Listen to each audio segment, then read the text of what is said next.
Hey guys, welcome back to the channel. Hope you've enjoyed videos so far. I try and do some of these educational videos to help you. A lot of our customers are outside of the state that we manufacture these camps in. And so, some of these more educational videos hopefully will help you in the future if you ever do run into any issues. But today, I'm burning this wood stove, burning paints off of it and oils.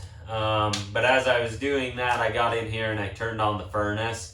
The furnace came on, come up to temperature, and then won't turn on again. Won't reignite. And so this is a common thing that I'm seeing with these new Dometic furnaces. So if you have a furnace that's, I would say in the last 5 years, since Outwood's been bought out by Dometic, you very well could have this issue going on with yours. It's not necessarily a malfunction of a part or anything. It's more of an adjustment. So anyways, I thought I'd take a minute and show you the process of how I get this back in adjustment, get it running, and hopefully it'll save a lot of you guys a lot of problems and maybe even, save you some money versus taking it to a repair shop. So anyways, I'll kind of explain what's going on, and then we'll go outside, pull the cover off, and I'll show you how to make the adjustment.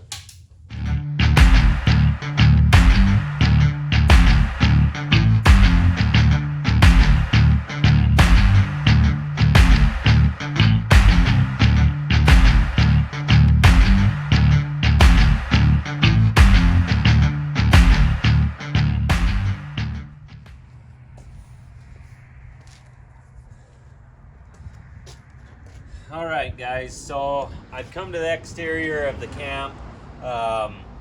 Whether you're watching this for one of our camps or your travel trailer, they might be set up a little bit different. Our camps will always have the access door on the outside. It makes it easier for me to work on. It's more convenient. But some of you with this style furnace could have them mounted inside with your exhaust port just on the outside. Like I say, the common signs of this issue that I'm going to show you is it's almost like a short cycling. Will run for a minute, might shut off, won't reignite, tries, will go into lockout, or it'll light, run to temperature, and then won't ever reignite. So what I'm going to show you is how we're going to take care of this issue. So like I say, if you're on the exterior, really easy. You've got 4 screws that you have to pull out. So we'll hurry and pull them out.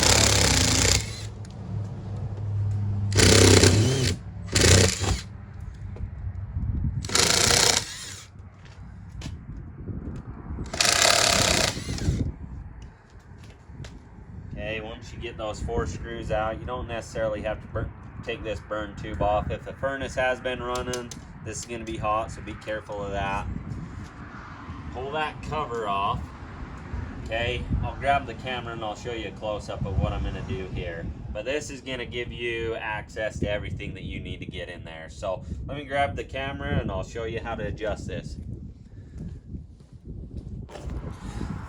Alright, so you've got your fan blower in here, okay, your motor, your combustion fan here, your exhaust port, your circuit board, your reset breaker, okay, but the thing that we're going to be focused on is this gas valve. Now what happens is it comes in, okay, your gas comes into it, and then it heads back into that ignition tube. What I find on these is that this is actually facing too far towards the back of the trailer. Okay, we need to bend that more to the front. So I have this little square tubing, 1-inch square tubing. Okay, the best thing that I found, now you got to get it in here without hitting any of these wires or pinching any of these wires. Okay, which is easier said than done sometimes. Okay, but I get it in there to where I'm not pinching any of them wires, and then I'm just going to push it to the side. Okay, and you can see that gas valve move just ever so slightly. If you push that, I would say, a 1/4 inch is all it takes. I find that that'll make it burn the way that it should burn. So anyways, hopefully this helps you.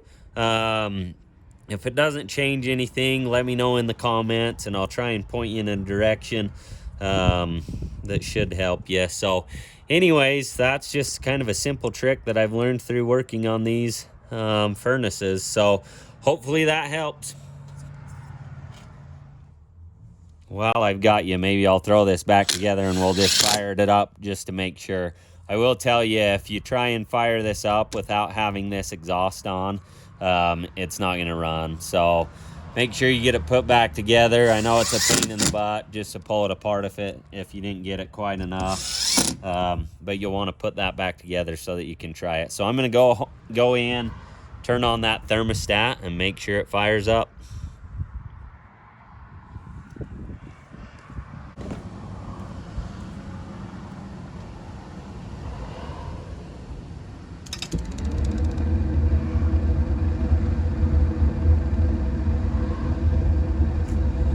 So hopefully you can hear that. It just fired up. So we'll go ahead and let it run through a cycle, make sure that it heats up, and then once it reaches temperature, it'll shut off, and then we'll allow it to get cold, and hopefully it'll reignite.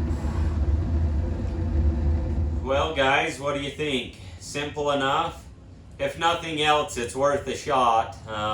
Like I say, I get a lot of comments on our furnace videos of different scenarios that they're in, and it seems like it's pretty common for these furnaces to run through a cycle and then not reignite, and I find that generally helps that. So anyways, I hope this helps. If not, you can refer to our other furnace videos. Like I say, I'll try and do some of these technical videos to help some of you out, and especially you camp owners if you ever run into anything. So anyways, thanks for watching. If you have any questions, leave them in the comments below.